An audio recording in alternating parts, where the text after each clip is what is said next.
आपण सध्या 21व्या शतकात वावरत आहोत. आपण सध्या 21व्या शतकात वावरत आहोत. कसं आहे हे 21वं शतक की आज शाळा आईबाबांची घेण्याची वेळ यावी. 21व्या शतकाची पार्श्वभूमी लक्षात घेतली तरच आजचा विषय आपल्याला पटेल, रुचेल, समजेल आणि त्याचं महत्त्व लक्षात येईल, ज्यामुळं या माहितीचं रूपांतर ज्ञानात होईल आणि ते तुम्ही आचरणात आणाल. थोडासा कॅमेरा चहूबाजूनी फिरवा आणि लक्षात घ्या कसं आहे हे 21वं शतक. 21वं शतक वेगाचं, 21वं शतक वेगाचं, महत्वाकांक्षांचं आणि स्पर्धांचं. सगळ्यांची धावपळ चालू असते. लहान मुलांची धावपळ आणि त्यांच्या आईची अगदी केजीतल्या विचारूच नका.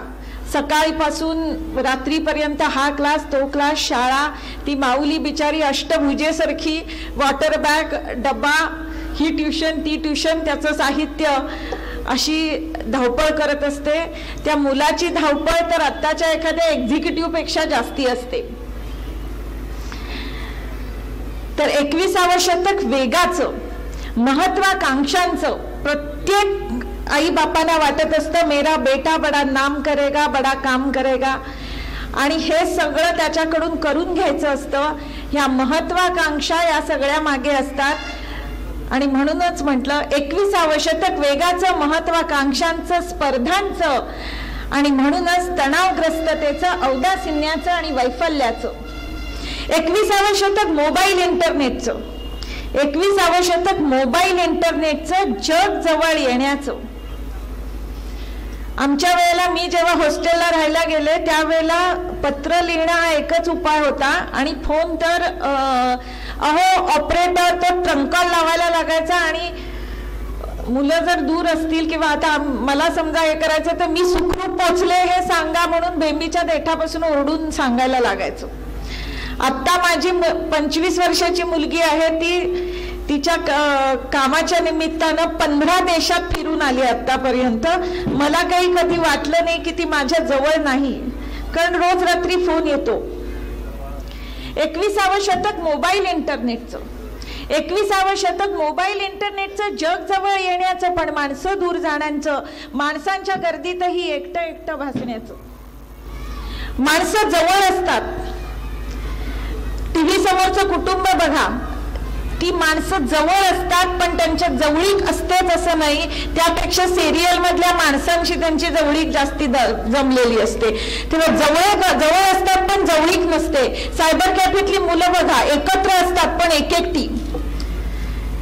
जगण्यासाठी माणसाला माणसाची गरज भासेनाशी झाली आणि म्हणूनच माणूस एकटं जगायला लागला. आणि म्हणूनच 21वं शतक मोबाईल इंटरनेट याचा परिणाम मुलांवर होतोय. मुलं सुद्धा एकटी जगतात. त्यांचा सामाजिक बुद्ध्यांक आणि भावनिक बुद्ध्यांक कमी होत चाललंय. आणि जे काही आत्ताचा स्ट्रेस किंवा ताणतणाव आहेत तुमच्या मनावरचे सुद्धा आणि मुलांच्या मनावरचे सुद्धा, हे सामाजिक बुद्ध्यांक आणि भावनिक बुद्ध्यांक कमी झाल्यामुळे आहेत. 21वं शतक IQ फोफावण्याचं आणि EQ आणि SQ करपून जाण्याचं. मोबाईल इंटरनेटचं, जग जवळ येण्याचं पण माणसं दूर जाण्याचं, विज्ञान तंत्रज्ञानाच्या गरुड भरारीचं. 21वं शतक विज्ञान तंत्रज्ञानाच्या गरुड भरारीचं. आणि म्हणूनच की काय, AIDS, hepatitis B, swine flu आणि 20, 25, 22, 28व्या वर्षीही येणाऱ्या हार्ट अटॅकचं. कालपर्यंत बरा होता आणि आता हार्ट अटॅक आला, असं तुम्ही अनेकांच्या बाबतीत हल्ली ऐकता. हा हार्ट अटॅक ताणतणावांमुळे आलेला असतो आणि हे लक्षात येईपर्यंत त्या माणसाची टायटॅनिक झालेली असते.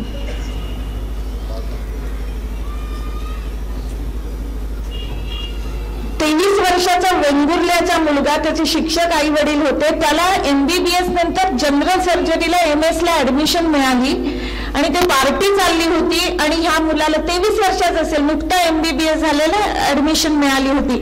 ह्या मुलाला हार्ट अटॅक आला. लक्षात घ्या, मी आता कदाचित उदाहरणं देईन, ही आग तुमच्यापर्यंत आली नसेल. मला केंगे सरांनी सांगितलं की आमचं गाव तसं शांत आहे वगैरे. अरे पण जी आग आसपास येऊन पोचली ती तुमच्या दारापर्यंत केव्हा येईल सांगता येत नाही. आणि या सगळ्याची तयारी आत्तापासून करायला हवी. आत्ता सगळ्यात गरज जास्त कुणाला असेल अध्यात्माची, तर ती लहान मुलांना आणि तुम्हाला सुद्धा, कारण पालक म्हणून तुम्ही सुद्धा लहानच आहात. आता हल्ली असं झालेलं असतं की मुलं शिकतात शिकतात शिकतात, लग्न होतं, लग्न होऊन त्यांना मुलं होतात, त्यांच्यातला पालक धर्म विकसितच झालेला नसतो. त्या बाळांना बाळं झालेली असतात आणि म्हणून ही शाळा आईबाबांची घ्यावी लागते. त्यांना आपल्या मुलांना कसं वाढवायचं याचंही टेन्शन येतं. त्यांचंच टेन्शन संपलेलं नसतं व्यक्ती म्हणून, कारण हल्ली करिअर सुद्धा फार उशिरा संपते. 21सावं शतक माणसानं निसर्गावर विजय मिळवण्याचं, 21सावं शतक माणसानं निसर्गावर विजय मिळवण्याचं आणि म्हणूनच की काय पोपलेल्या निसर्गाच्या पुराव्यांचं, महापूर, भूकंप आणि सुनामीचं. आत्ताच तामिळनाडूमध्ये प्रलय झाला.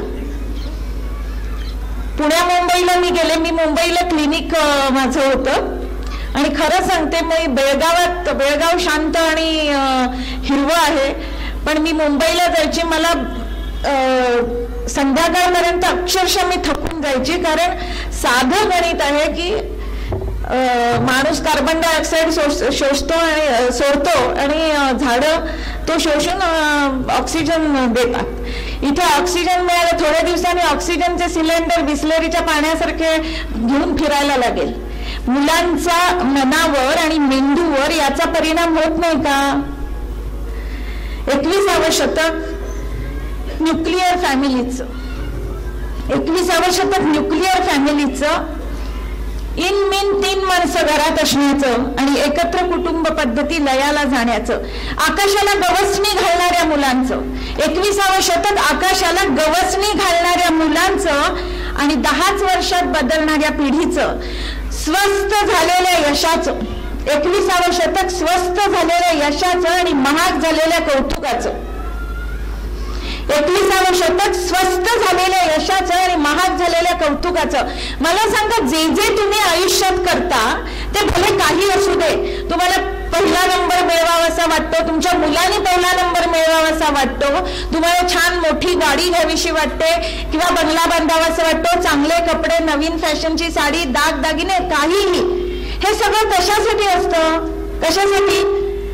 रोटी कपडा मकान ह्या गरजा भागल्यानंतर तुम्ही जे जे काही करता ते सगळं फिलिंग ऑफ इम्पॉर्टन्स किंवा मी कोणीतरी महत्वाचं आहे याच्यासाठी करता, हो ना? आणि आपण जे काही करतो, आता इगो या शब्दाला सतत नकारात्मक एक त्याला परिमाण मिळालेलं आहे, ते काढून टाका. इगो म्हणजे element of God in you.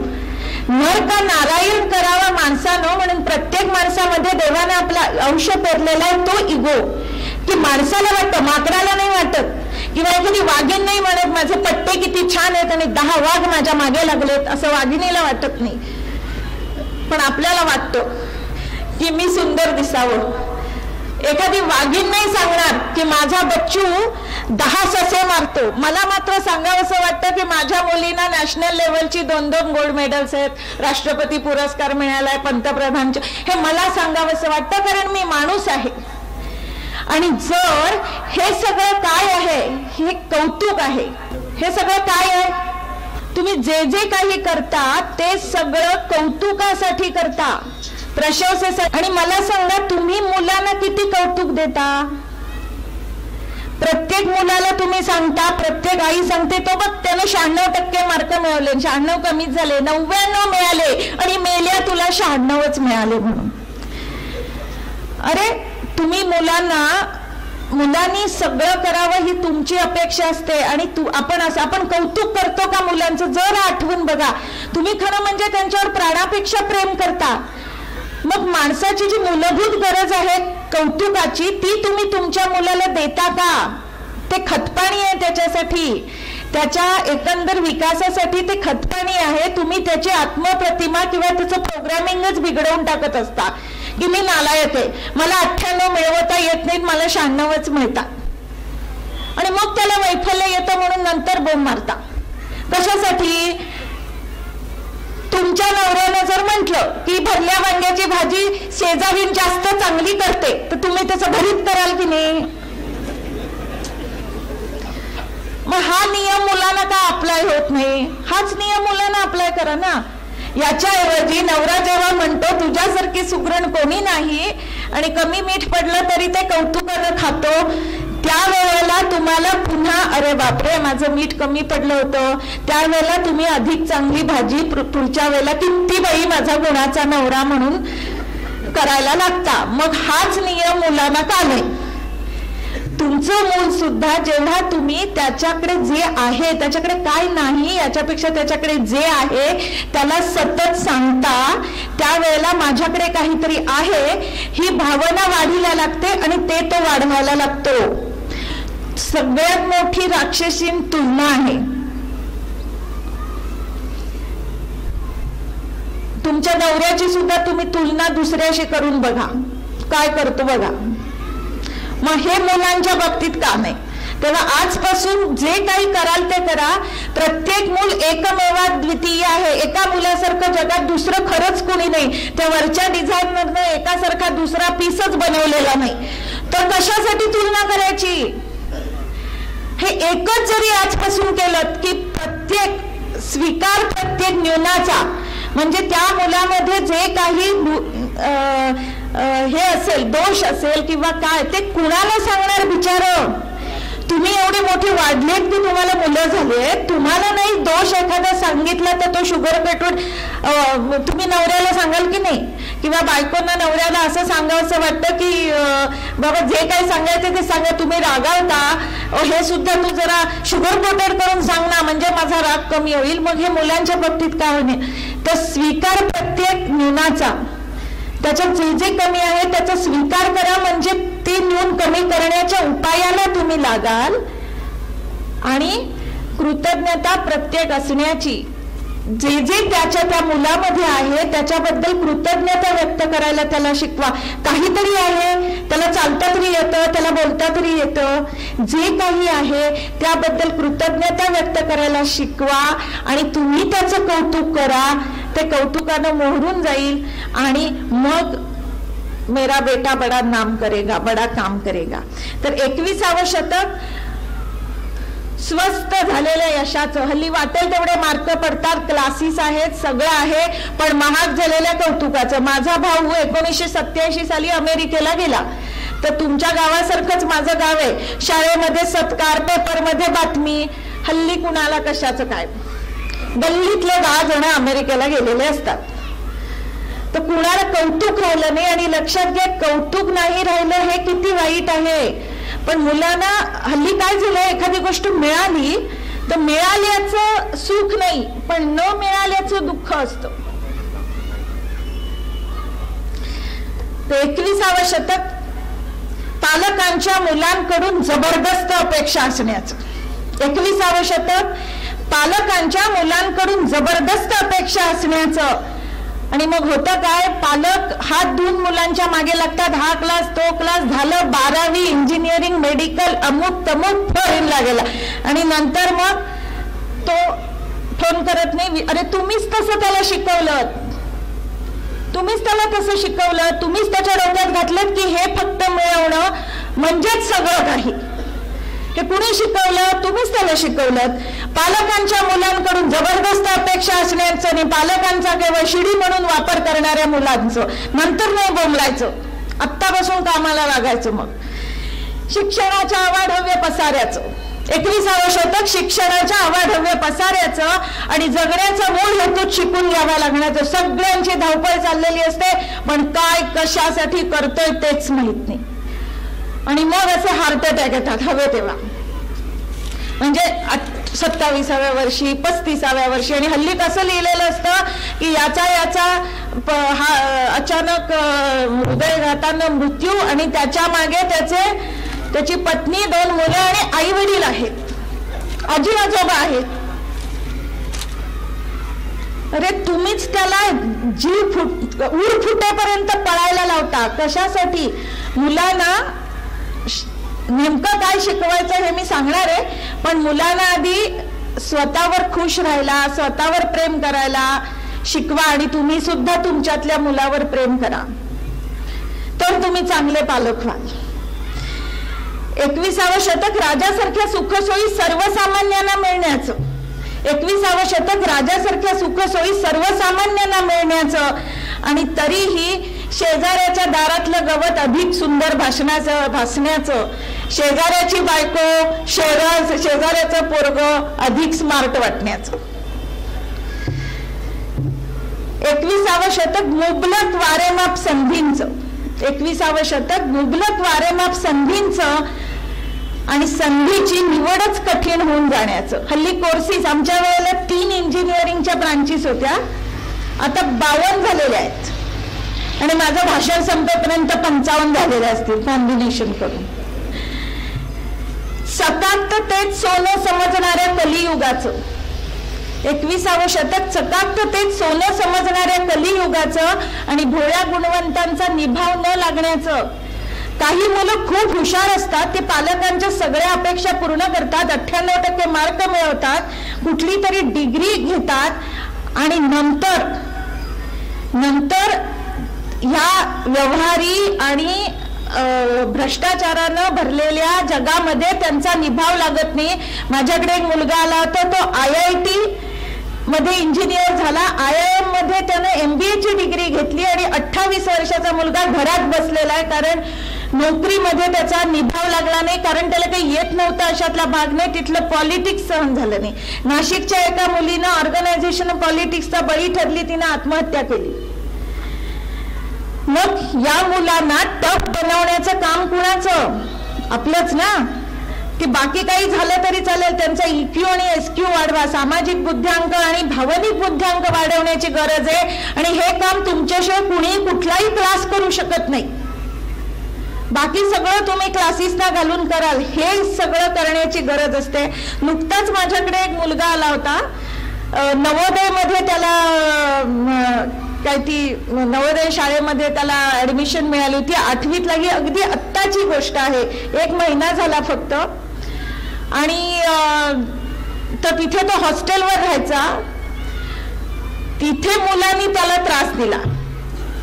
ह्या वर्षी तो शाळेतच गेलेला नव्हता जून पासून. त्याला 4 सायकियाट्रिस्टना दाखवलं, त्यांनी काही औषधं दिली आणि तरी काही नाही, तो झोपून राहायला लागला. शाळेच्या गेटपर्यंत जायचा, तो गेला की बेशुद्ध पडायचा आणि त्याला शाळेत जावंसं वाटत नव्हतं. तर का हे त्यानं सांगितलं नव्हतं. तो शाळेत जात नाही म्हणून त्याचे आई वडील, म्हणजे माझ्याकडे जेव्हा आला तेव्हाची कथा आहे, ते आई वडील माझ्याकडे घेऊन आले, तर त्यांनी मला सांगितलं की त्याचे आजोबा म्हणाले, काय तू आता नवोदय शाळेत ऍडमिशन मिळवलीस आणि आता तू परत आला, शाळेत जात नाहीस, आमची सगळी इज्जत घालवली, स्वतःची इज्जत. तर तो इन्सेक्टिसाइड प्याला, शेतावर फवारा करण्याचं हे, आणि त्यानं आत्महत्येचा प्रयत्न केला. त्यानं 3 वेळा पळून जायचा घरातनं, तो पळून गेला होता. आणि आता हे सगळं झेपेना म्हटल्यानंतर ते बेळगावला आले. ते 4 दिवस माझ्याकडे राहिले होते. या मुलाचा IQ 132 होता, म्हणजे जिनियस. आणि मग त्याला अक्षरशः ते 4 दिवस माझ्याकडे राहिले होते, कारण काय हे आधी शोधून काढायचं. तर त्याला अक्षरशः वरती घेऊन गेले, गच्चीवर घेऊन गेले, देवळात घेऊन गेले, फिरायला घेऊन गेले. आणि मग त्यानं मला सांगितलं की मला बाकीची मुलं, तुमची मुलं सुद्धा कशातून जात असतात हे लक्षात घ्या. की म्हणे बाकीची मुलं मला त्रास देतात, त्यांनी मला एकटा पाडला, मला सर्दी होते म्हणून एक दिवस आंघोळ केला नाही तर वाशेरा म्हणून चिडवत होते, माझ्या हंतरुणावर बूट घालून नाचले, थुकले, नंतर मला मार देववला सरांकडनं. आणि मी त्यांना आता बघूनच घरात त्यांना टेररिस्टची चित्र गोळा केली होती आणि म्हणाला मी त्यांचा खून करणार. ही आत्ता घडलेली गोष्ट आहे. तर मी त्यांचा खून करणार आहे आणि मला हे करा, म्हणजे असं तो खरोखरच तो वेड्यासारखं बरळत होता. आता हे सगळं ऐकल्यानंतर त्याचं मूळ कारण काय आहे हे शोधून काढून त्याच्यावर उपाय करण्याची गरज. इथे त्याचा सामाजिक आणि भावनिक बुद्ध्यांक कमी पडला होता.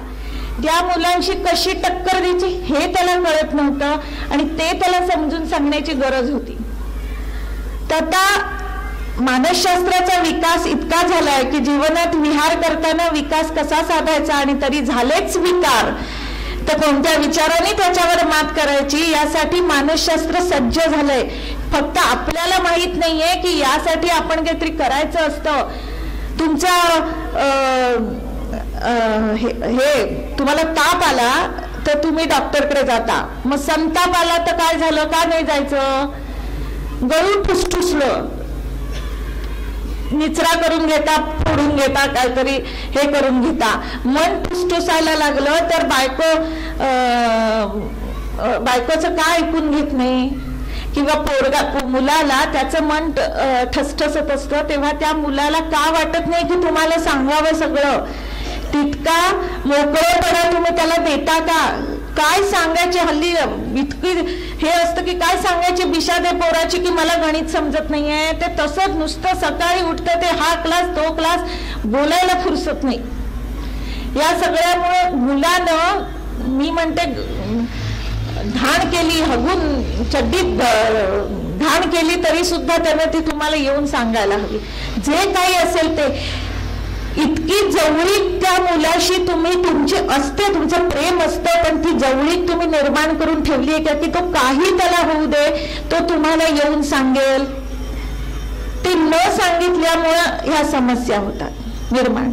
आणि यासाठी सुद्धा कुणाची तरी मदत घ्यायला काय हरकत आहे? हाड फ्रॅक्चर झालं तर प्लास्टर घालता, मग मन फ्रॅक्चर झालं तर का नाही त्या मुलाला थोडे दिवस आहे, तो नापास झाला समजा, फ्रॅक्चर झालं गणितात, का नाही त्याला थोडे दिवस प्लास्टर घालून ठेवायचं? का नाही त्याला पहिलीपासून कन्सेप्ट समजून सांगायचे? तर 21वे शतक सकाप्ततेत सोनं समजणाऱ्या कलियुगाचं आणि भोळ्या गुणवंतांचा निभावणं लागण्याचं, भपक्याचं, इम्प्रेशनचं, दिमागदार पॅकिंगचं, 21वे शतक भपक्याचं, इम्प्रेशनचं, दिमागदार पॅकिंगचं, हम दो हमारा एकचं, हम दो हमारा एकचं आणि दोघा मोठ्यांच्या अपेक्षांचं ओझं एका छोट्याच्या खांद्यावर असण्याचं. लक्षात घ्या, कधी कधी इकडचे तिकडचे आजी आजोबा पण त्यांच्या पण अपेक्षा असतात. 21वे शतक हम दो हमारा एकचं आणि दोघा मोठ्यांच्या अपेक्षांचं ओझं एका छोट्याच्या खांद्यावर असण्याचं. इन्स्टंटच्या जमान्याचं, झटपट युगाचं, उतावीळ अपेक्षांचं, साधना व्यसंग लयाला जाण्याचं. आणि हेच मुलं शिकतात. मला जे हवंय ती नोकरी छोकरी सगळं ताबडतोब मिळालं पाहिजे, कारण तुम्हीच सवय लावता. त्यांनी मागायच्या आधी त्याच्या तोंडात कोंबता आणि कसं तरी कर बाबा, त्या शेजारणीच्या पोरापेक्षा जास्ती मार्क मिळवून दाखव आणि त्याच्या आधी जा पुढे अमेरिकेला. 21वे शतक रोज नव्या हव्यासाचं, नाविन्याचं, सतत बदलत जाण्याचं, अधिकाधिक मिळवत जाण्याचं आणि कालचं नवीन आज ऑब्सोल्यूट होण्याचं. आज तुम्ही, माझ्या मैत्रिणीचा मुलगा तो इंजिनिअरिंगला गेला, तिनं बिचारीनं परवडत नसताना 25,000चा मोबाईल घेऊन दिला आणि ती त्याला एवढंच म्हणाली की आता 4 वर्ष तू हाच मोबाईल वापरायचा. दुसऱ्या दिवशी ती दोघं माझ्याकडे, काय तर मुलगा म्हणाला मला रात्रभर झोप लागली नाही. अरे का लागली नाही? आई म्हणाली 4 वर्ष हाच मोबाईल वापरायचा. पूर्वी एक पैठणी घेतली तर आम्ही, म्हणजे ती पैठणी आयुष्यभर हे करायची. आता आज ड्रेस घेतला तर तो घालून 2 वेळा घालून होईपर्यंत, घरात आणेपर्यंत फॅशन बदलली असते. मुलांना सुद्धा आज अमुक दिलं ते जाऊ दे, आणि याच्यासाठी हा मुलांचाही दोष नाही, या बदलत्या जगाचा दोष आहे. मग याच्यात नेमकं काय करायचं? पुन्हा कृतज्ञता प्रत्येक असण्याची. माझ्याकडे जे काही आहे त्याच्याबद्दल कृतज्ञता व्यक्त करायला शिका. ही खरी घडलेली गोष्ट आहे. माझी मोलकरीण एक दिवस उशिरा आली. मोलकरीण उशिरा आली की आपण काय करतो? नवरा उशिरा आला की भांडतो. मोलकरीण उशिरा आली की आपण काय करतो? तिला चहा विचारतो. नवरा कुठे सोडून जाणार असतो? तसं मी तिला चहा विचारला आणि म्हटलं आता काय? तर ती म्हणे, तिच्या मागे तिची मुलगी उभी होती, तर तिने वेळात का उशीर झाला बाई असं फार गोड अगदी मधाळ आवाजात विचारलं. नाही म्हणाली, हिचं काय ते 10वीचं गॅदरिंग नव्हे, काय ते ह्याच्यातला दिवस आहे, काय तो सेंड ऑफ. हा, तर त्या सेंड ऑफला तिला साडी पाहिजे. तर ते म्हणे, तुम्ही परवा जी दिवाळीला दिली ती सिल्कची साडी तिला दाखवली, ती तिला नकोय, तिला साडी पाहिजे. कारण सगळ्या मुली बघा आहे, आम्ही जेव्हा कॉलेजमध्ये होतो ना तेव्हा सुद्धा काळा आणि पांढरा ब्लाऊज आणि त्याच्यावर आई काकू मावशी देईल ती साडी, हे सगळं करून आमचं प्रेम झालं, लग्न झालं, मुलं झाली, पुस्तकं लिहून झाली, सगळं झालं. परत हिचं तर ती पाठीमागे अशी धुसफुसत उभी होती. अरे म्हटलं काय, तर म्हणे ती साडी पण तिला नकोय. मग ती पोरगी म्हणाली मला साडी कशी नाही, म्हणे ती जुनी म्हणजे जुन्या फॅशनची साडी आहे, साडी नवी होती. तर मला म्हणाली फंकी साडी पाहिजे. आता मला फंकी म्हणजे काय ते कळेना. त्यात माझ्या मुली नव्हत्या, म्हणजे मग मुलगा थोड्या वेळानं आला, त्याला विचारलं काय रे फंकी म्हणजे काय, तर मला तो होता 8वीत. तर म्हणाला फंकी म्हणजे आई ती साडी बघून आहा असं वाटलं पाहिजे. मग एकदाची मी तिला शेवटी, आता बघा मोलकरीण नसली तर कसं होणार ना, कसलं व्याख्यान, कसलं पेशंट, कसलं काय, मोलकरीण ही सगळ्यात महत्वाची गोष्ट. तर मी तिला सरळ वॉर्डरोबच उघडून दाखवला आणि तिला मग इकडचा काठ वेगळा तिकडचा, आणि ती काय जी साडी होती ती तिला प्रदान केली. आणि मग ती पोरगी समाधानानं गेली, मोलकर्णीला चहा दिला, मी हुश्य केलं आणि मग मी खाली पेशंट बघायला गेले. लक्षात घ्या, मिळालं तर कौतुक नाही, नाही मिळालं तर दुःख. त्या मोलकर्णीच्या मुलीला असं वाटलं कारण मी जर चांगली गेले नाही, माझ्या आईची कपॅसिटी असू दे नाही तर नसू दे, मी जर चांगली साडी नेसले नाही तर मला कमी समजतील. मग ते मूल स्वतःला सतत सिद्ध करायला बघतं आणि हे आपण पण करत असतो. तर ह्याला मुळी मर्यादाच नाहीये. मग नेमकं काय, मग तेच तर सांगणार थोड्या वेळानं. हा, तर 21सावं शतक. आता तुम्ही म्हणाल की मॅडम काय हो, तुम्हाला बोलावलं कशासाठी आणि सगळं नकारात्मक काय सांगताय. तर हे सगळं असलं ना तरी 21सावं शतक हंतरून पाहून पाय पसरावेत हे विसरण्याचं. 21सावं शतक हंतरून पाहून पाय पसरावेत हे विसरण्याचं आणि हातात वाळू घेतली तरी सोनं करता येण्याचं. अपंग, मतिमंद, गतिमंद कसलंही पोर असलं तरी, कुरूप असू दे, शहाणं असू दे, कसंही असलं तरी त्याला सुद्धा नीट घडवता येण्यासारखं असं हे 21सावं शतक. अशा उपलब्धी आता आहेत, म्हणून विसरून जा की काही करता येते. तुमचं मूल कसंही असू दे, तुम्ही गरीब असा, श्रीमंत असा, काही असा, काही गोष्टी तुम्ही जर याचा सुद्धा तुम्ही बघा, ही तुमची सुद्धा परीक्षा असते आणि तुम्हाला ह्याचं टेन्शन आलेलं असतं, याच्यात पहिला नंबर मिळवण्याचं, मुलाला घडवण्यात. तसं त्या मुलाला पण आलेलं असतं. मग याच्यासाठी याचा अभ्यास नको का करायला, तो एकदा तुम्ही केला की तुमच्यासारखे मग तुम्हीच. अहो, एक वॉलपीस साधा छोटासा तयार केला तर आपल्याला किती आनंद मिळतो. मग एक व्यक्तिमत्व आपण घडवलं तर किती आनंद मिळेल. सृजनशीलतेचा सर्वोत्कृष्ट आविष्कार म्हणजे मुलांना घडवणं. त्याचा जो आनंद आहे त्याच्यासारखा आनंदच नाही दुसरा. ते मूल नंतर तुम्हाला चिमणीची पाखरं उडून जातात, त्या चिमण्याला त्याचं वाटत नाही, पण त्यांनी आपलं काम केलेलं असतं. तसं एक मूल, उत्तम व्यक्तिमत्व, त्या मुलाचं घडवणं याच्यासारखं दुसरा आनंदच नाही. एक व्यक्तिमत्व घडलेलं पाहणं. आणि हे सगळं एखाद्या कलावंतासारखं जेव्हा तुम्ही करायला लागता आणि ते करता येणं शक्य आहे. आता हे सांगणारी पुस्तकं आहेत, मानसशास्त्राची मदत तुम्ही घेऊ शकता, सगळं काही आता करता येतं. ते विसरून जा की तुमचं मूल कसंही असू दे, तुम्ही कसेही असा, गरीब श्रीमंत, शिकलेले न शिकलेले काही फरक पडत नाही. छोट्या छोट्या गोष्टी केल्या तरी तुम्ही एक उत्तम व्यक्तिमत्व घडवू शकाल आणि ह्याची मी तुम्हाला खात्री देते. मतिमंद मुलाला सुद्धा मी करिअर दिलेली आहे. मतिमंद मुलाला आता केंगे सर सांगत होते तशी सध्याची शिक्षण पद्धती जी आहे ती जी जगामध्ये चाललेली आहे ती आता त्याचं इम्प्लिमेंटेशन किंवा ती एकंदर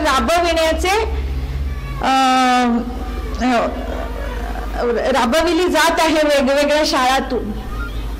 पण ही पद्धती चुकीची नाहीये. फक्त ते प्रोजेक्ट्स का करायचे, त्या कृती का करायच्या, हा जीवनाचा अनुभव देण्यासाठी हे सगळं आहे. आणि ही खरी गुरुकुल पद्धतीमध्ये हेच सगळं चाललेलं होतं पूर्वी.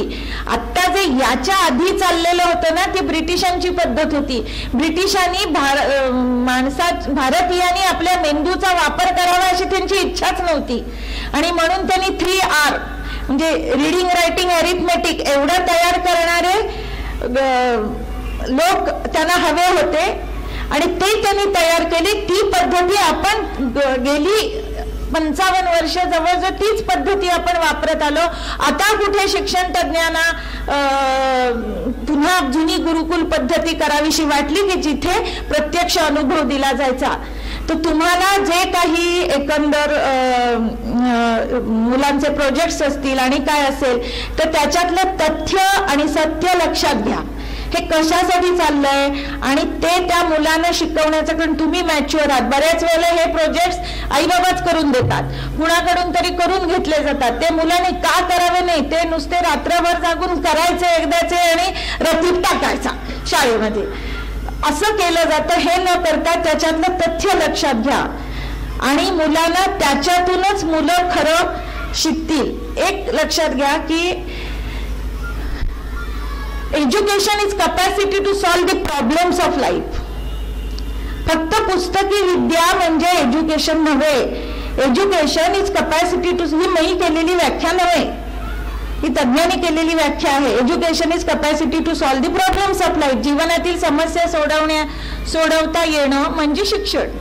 म्हणजे आर्किटेक्ट असतो, त्याला घराचा नकाशा काढता येतो, त्याच्यातलं तो प्रॉब्लेम तो सोडवू शकतो. मी डॉक्टर आहे तर मला अमुक प्रकारचे सायकोलॉजिस्ट आहे तर मला मानसशास्त्रीय, बौद्धिक, भावनिक, सामाजिक समस्या मी सोडवू शकते. किंवा एखादा सर्जन आहे त्याला त्या प्रकारच्या समस्या सोडवण्याचं शिक्षण त्यानं घेतलेलं असतं. पण एवढंच पुरतं का? Learned person is one who knows something about everything, everything about something. म्हणजे तज्ञ मनुष्य कोणाला म्हणावं की ज्याला कोणत्या तरी एका गोष्टीतलं सगळं कळतं. म्हणजे त्याचं जे प्रोफेशन असेल, म्हणजे डॉक्टर आहे, इंजिनियर आहे, पण प्रत्येक गोष्टीतलं थोडं थोडं तरी कळतं, सर्व गोष्टीतलं थोडं थोडं तरी कळतं. हा जो सर्वसमावेशक विचार आहे तो मुलांना शिकवण्याची गरज आहे.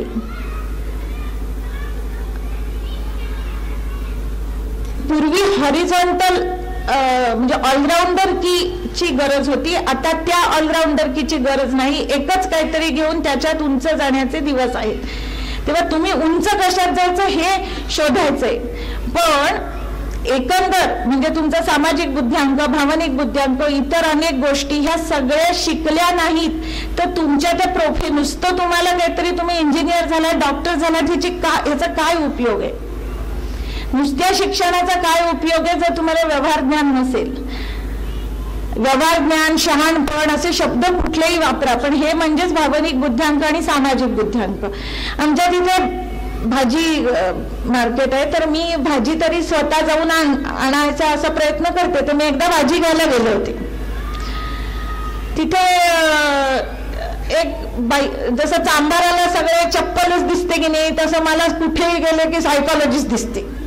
तर मी आपली ती एक बाई आली तिथे. बाई म्हणजे मुलगीच होती, गॉगल, स्लीवलेस ब्लाऊज वगैरे. ती आता स्लीवलेस सुंदरी गॉगल घालून भाजी घ्यायला, गॉगल घालून भाजी घ्यायला येतो का? बटाटे आणि वांगी यातला फरक कळेल का मला सांगा?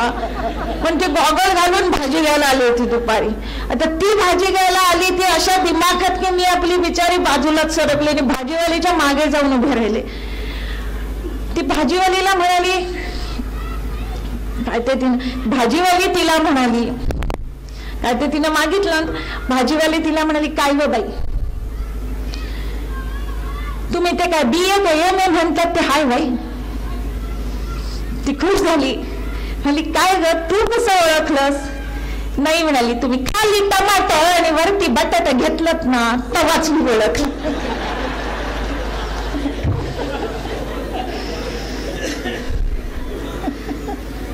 तर जगताना जे लागतं, जगताना जे लागतं ते शिकून घ्यायला हवं. माझ्या मुलाच्या पार्श्वभागावर पाणी घालताना माझा काही इंटरनॅशनल कॉन्फरन्स मधला रिसर्च पेपर उपयोगाला येणार आहे का?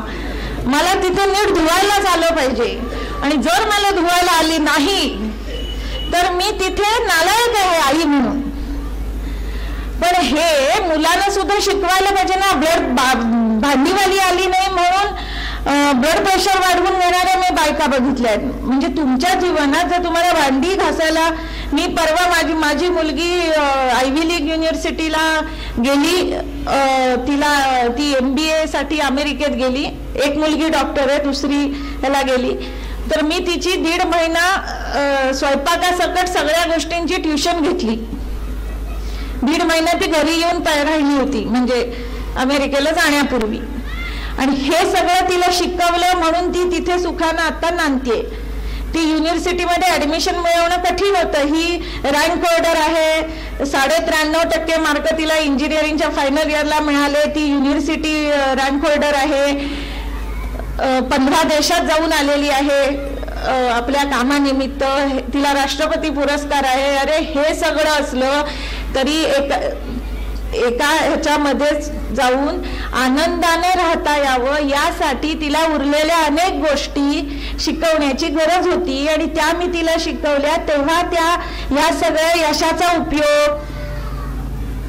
नाही तर माझा एक चुलत दीर आहे, तो अमेरिकेला गेला आणि जमत नाही म्हणून 15 दिवसात परत आला. अक्षरशः खरी घडलेली गोष्ट सांगते, 15 दिवसात परत आला, कारण त्याला तो PhD करायला गेला होता.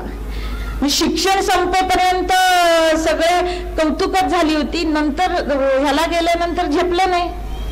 म्हणजे हे जे बाकीचं सगळं आहे, हे जसं मी म्हणते की भांडी घासता आली नाही तर ब्लड प्रेशर वाढणार, म्हणजे मला भांडी नीट घासायला आली पाहिजेत, तरच मला उरलेलं काहीतरी करून दाखवायला वेळ मिळेल, हो ना. पण तुम्हाला जर तुम्ही मुलांना, मी हे तुमच्यासाठी सांगत नाहीये, मी सांगते की मुलांना सुद्धा, माझा मुलगा आहे त्याला सुद्धा मी भांडी घासणं, निदान वरण भाताचा कुकर लावणं, उपाशी राहू नये म्हणून, आणि ह्या सगळ्या गोष्टी मुलगा असून नाही तर ती एक डोक्यात असतं आपल्या, तर त्यालाही मी शिकवलं. तर मुलांना हे सगळं शिकवणं किती गरजेचं आहे हे लक्षात घ्या. मग ती मुलं तुमची छोटी असू दे, पण लहानपणापासून या सवयी त्यांना लावणं गरजेचं आहे. तर education is capacity to solve the problems of life.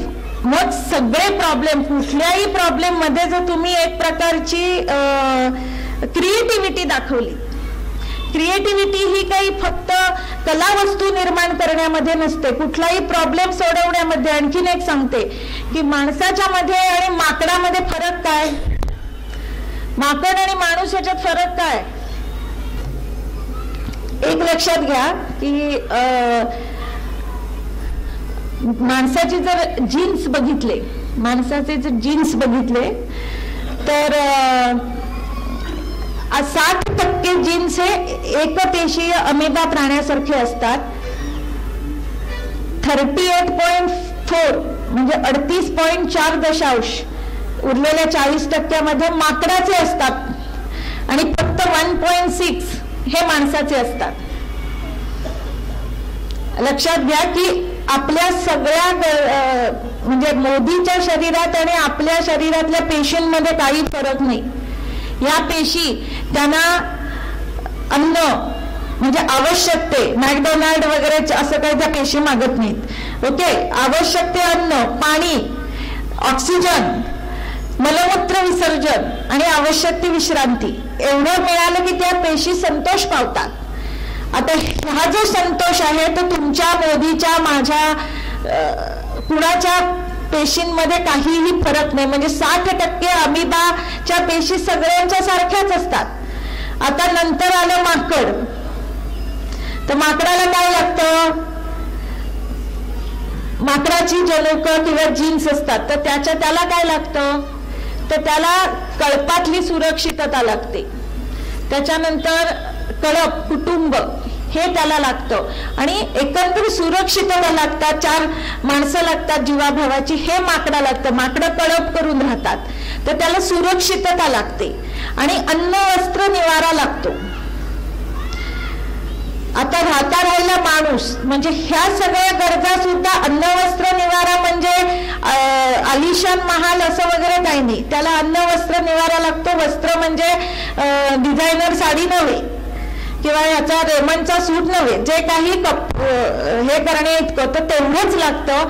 आणि 1.6 माणूस हे जरासं लक्षात घेतलं आणि हे मुलांना पण शिकवायला पाहिजे. तर मग आपल्या सगळ्या गोष्टी ह्या होऊन जातील. म्हणजे मुलांच्या डोक्यात जर हे तुम्ही शिरवलं तर 1.6 फक्त माणसाची जनुक आहेत. आता माकडाच्या गरजा अन्न वस्त्र निवारायचे. फक्त माकडाचा प्रॉब्लेम हा की त्या माकडाला जर सुरक्षित वाटेल असं झालं, त्याला जर आपण सुरक्षित ठेवलं नाही तर माकड चेष्टा सुरू होतात. म्हणजे आपणच त्याला सांगतो की साडी असली तरी डिझायनरची साडी हवी, नेकलेसची खरं म्हणजे काही माकडाला गरज नाही, पण नाही तो नेकलेस नसेल तर तुला असुरक्षित वाटायला पाहिजे. तसं मुलांना सुद्धा अमुक तुला नाही मिळालं तर तुला असुरक्षित वाटायला पाहिजे, हे आपणच सांगतो. आणि हे माकड पसरायला इतकं लागतं की ते अमिबावर पण पसरतं. अमिबावर पसरतं म्हणजे अमिबाच्या ज्या गरजा आहेत, म्हणजे गडबड इतकी की मुलं सकाळी, मला अनेक आईबाप सांगतात की तो सकाळी संडासला जात नाही कारण गडबड असते. तर ती मुलं म्हणजे अमिबाच्या ज्या गरजा आहेत, प्रत्येक पेशीच्या ज्या गरजा आहेत त्या सुद्धा त्या भागवल्या जात नाहीत. त्याची व्यायामाची गरज असेल आणि काय शरीर सुस्थितीत ठेवण्याची जी गरज आहे ती सुद्धा घालवली. त्याला सतत असुरक्षितता हा माकडाचा गुणधर्म आहे. आता माणसाची जनुक राहिली 1.6. माकड आणि माणूस ह्याच्यातला फरक काय तर क्युरिओसिटी, कम्युनिकेशन आणि क्रिएटिव्हिटी. 3 क्युरिओसिटी म्हणजे माणूस आणि माकडं तशीच राहिली, त्याचा माणूस कसा झाला तर जिज्ञासा, कम्युनिकेशन म्हणजे माणसं संवाद साधायला लागली एकमेकाशी, आणि क्रिएटिव्हिटी म्हणजे ती काहीतरी बनवायला लागली. म्हणजे माणसानं सुई बनवली, माणसानं आग बनवली, मग माणसं झाडं लावायला लागली. हे सगळं क्रिएटिव्हिटीमुळे घडलं. मग हे तुम्ही ज्या ज्या वेळेला करता आणि प्रत्येक बाबतीत क्रिएटिव्हिटी दाखवता, त्यावेळेला तुम्ही माणूस म्हणून जगता.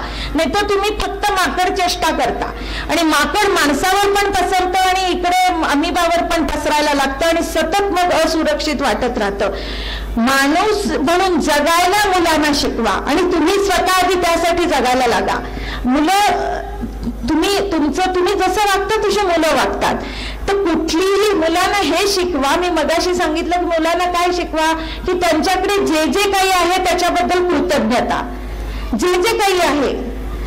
म्हणजे ते मूल बरं खूप सुंदर नसेल, अरे पण तू अपंग नाहीयेस, मी तर म्हणेन त्याला तुलना करायला शिकवा. प्रत्येक वेळेला आपण आपल्या सुखाची तुलना इतरांच्या, दुःखाची तुलना इतरांच्या सुखाशी करतो. म्हणजे ते मूल काळं असेल तर त्याची तुलना गोऱ्याशी करण्याच्या ऐवजी ते काळं असेल तर त्याची तुलना अपंगाशी का नाही करायची. आपल्या सुखाची तुलना दुसऱ्याच्या दुःखाशी करायला शिकवा. आणि मग माझ्याकडे रंग भले काळा असेल पण तुम्ही अपंग तर नाहीये, त्याला अपंगांच्या अंधांच्या शाळेत नेऊन आणा. त्याला स्वतःवर खुश व्हायला शिकवा. त्याला स्वतःच्या न्यूनांचा स्वीकार करायला शिकवा, न्यूनांची भरपाई करायला शिकवा. स्वीकार प्रत्येक न्यूनाचा जोपर्यंत तुम्ही स्वीकार करत नाही तोपर्यंत तुम्ही त्याच्यावर उपाय करूच शकत नाही.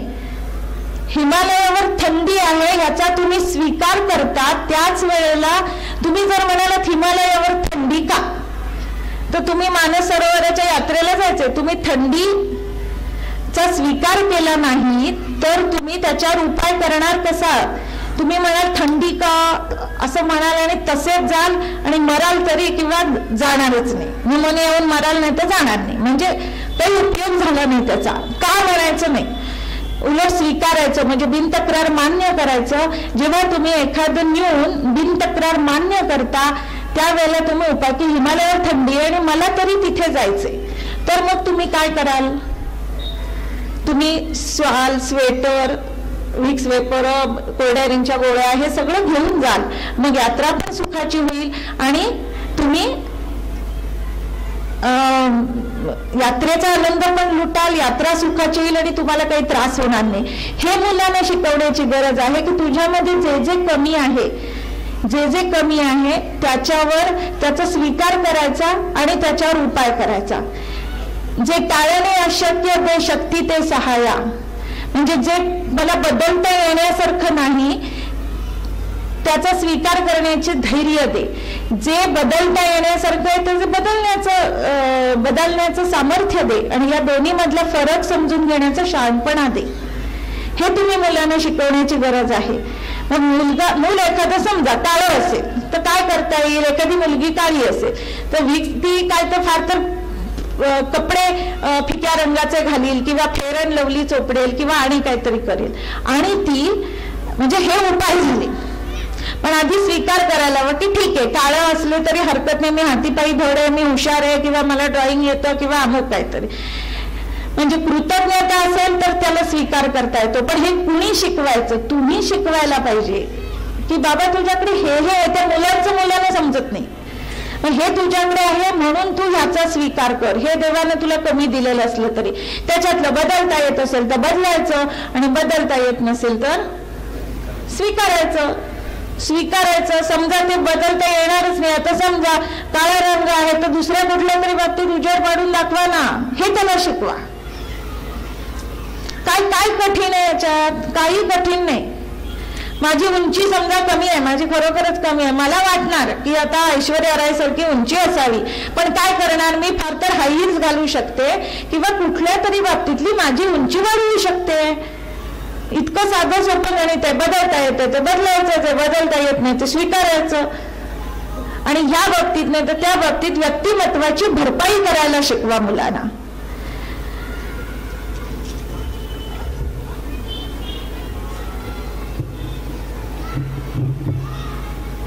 दुसरी गोष्ट की एज्युकेशन, शिक्षण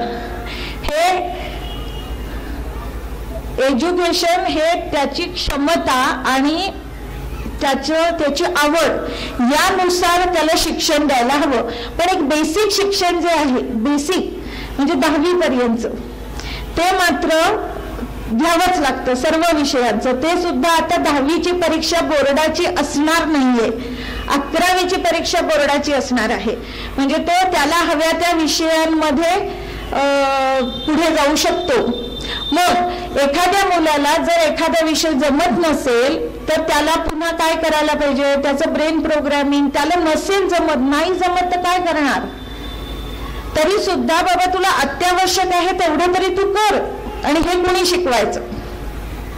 एखाद्याला गणित नसेल येत, गणित येत नसेल तर त्याला काय टाकायचं आहे काय, तर गणित एकतर बेसिक गणित त्याला यायला हवं, आणि तेही त्याला येत नाही असं काही होत नाही. म्हणजे 10वी पर्यंत साधारण जमू शकतं, तरी 10वीला गणित सोडता येतं. माझ्याकडे एक मुलगा आहे, इंटरनॅशनल स्कूल्समध्ये ऑलरेडी अशी ही निर्माण झालेली आहे की तुम्हाला गणित आणि सायन्स सोडता येतं आणि कॉमर्स सारखा विषय घेता येतो. हे ऑलरेडी सुरू झालेलं आहे. तर काहीही असू दे, तुम्ही त्याला उपाय करता येतात हे आधी लक्षात घ्या. त्याचं आता परवा माझ्याकडे मुलगी आली होती, तर ती 4थीत होती आणि तिला कुठलंही गणित येत नव्हतं. तिचा IQ काढला तर 122 होता, म्हणजे तिला यायला हवं होतं. पण तिला इंटरनॅशनल शाळेत, बाप श्रीमंत होता, इंटरनॅशनल याच्यामध्ये तिला घातलं होतं. मग माझ्या लक्षात आलं की हिचा, मी म्हटलं आधी IQच कमी असेल तर त्या पद्धतीनं काहीतरी करायला हवं, पण IQ आधी काढूया. तर 122 आला IQ, तर म्हटलं IQ तिचा उत्तम आहे, अबव ॲव्हरेज आहे. मग आता काय, तर मी तिला अक्षरशः पहिली ज्युनियर KG पासून आकडे लिही, आणि ज्युनियर KG, सिनियर KG, पहिली दुसरी असं मी तिला 4थी पर्यंत नेलं 6 महिन्यामध्ये. नाही तर तिला 4थीतच बसावं लागलं असतं. आणि हे केल्यावर ती मुलगी सुधारली, नाही तर तिला काहीच येत नव्हतं. लक्षात घ्या, ह्या सगळ्याला उपाय असतात. एक म्हणजे आंब्याच्या झाडाला सफरचंद येतील अशी अपेक्षा करू नका. देवानं कुठलं पार्सल पाठवलं तुमच्याकडे हे लक्षात घ्या. आपण बऱ्याच वेळा, म्हणजे तुमची भूमिका फक्त माळ्याची असते, तुमची भूमिका ही फक्त माळ्याची असते. त्याला खत पाणी घालायचं, त्याला देवानं जे देऊन पाठवले ते वाढवण्याची तुमची म्हणजे तुमचं काम असतं. तर त्याला काय देऊन पाठवलं हे आपल्याला हल्ली शोधता येतं. ऑलराऊंडर मुलं ऑलराऊंडर झालीच पाहिजेत हा अट्टाहास सोडून टाका. हल्ली ऑलराऊंडर होण्याची गरज वाटत नाही, म्हणजे आता गरज नाही ह्या सध्याच्या काळामध्ये. म्हणजे पूर्वी डॉक्टर लोक सगळं करायचे. मला वाटतं डॉक्टर हताळकर सांगतील की माझे वडील 51-52 साली प्रॅक्टिसला सुरुवात केली, तर ते सगळंच करायचे. म्हणजे त्यांनी डुकरानं फाडला एका माणसाला तर त्याला शिवून काढला रात्रभर चिमणीच्या प्रकाशात. ते डिलिव्हरी करायचे. दादा दात हलतोय, दादानी दात उपटला, तो चष्म्याचा चाट. आता हे चालतं का? नाही. आत्ताचे दिवस स्पेशालिटीचे आहेत. तर तुमचं मूल मोठं होण्यासाठी त्याच्यामध्ये एक गुण पुरेसा आहे. हल्ली वडापाव करणारा मंचुरियन करत नाही आणि मंचुरियन करणारा पावभाजी करत नाही. ब्लाऊज शिवणारा शिंपी फ्रॉक शिवत नाही. म्हणजे सगळीकडे हे प्रकार सुरू झालेले स्पेशलायझेशनचे. तर तुमच्या मुलामधला एक गुण पुरेसा आहे आणि सगळे गुण असण्याची त्याच्यामध्ये काही गरज नाही. ती पूर्वी होती की मुलीला हे पण येतं का, तिला कशिदा पण काढता येतं का, तिला गाणं म्हणता येतं का, मग ती असावे घरकुल आपले छान म्हणून दाखवायची कशाही आवाजात. हे सगळं पूर्वी लागायचं. आता काय गरज आहे? मोठे होण्यासाठी एक गोष्ट पुरते.